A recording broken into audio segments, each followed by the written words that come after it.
Saudara, kelompok relawan penerus negeri mendeklarasikan diri mendukung Prabowo Subianto dan Gibran Rakabuming Raka sebagai calon presiden dan wakil presiden 2024-2029.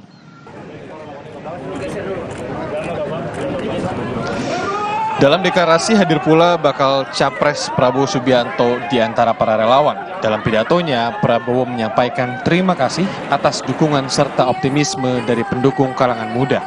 Prabowo menyebut kalangan muda sebagai generasi penerus dan harapan bangsa. Ada yang bilang terlalu muda, itu foto yang aku suka itu.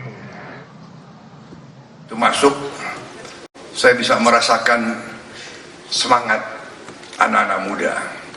Saya bisa merasakan energi. Saya bisa merasakan optimisme. Saya bisa merasakan kegembiraan, dan itulah yang kita harapkan, karena kalian anak-anak muda adalah harapan kita semua. Saudara-saudara.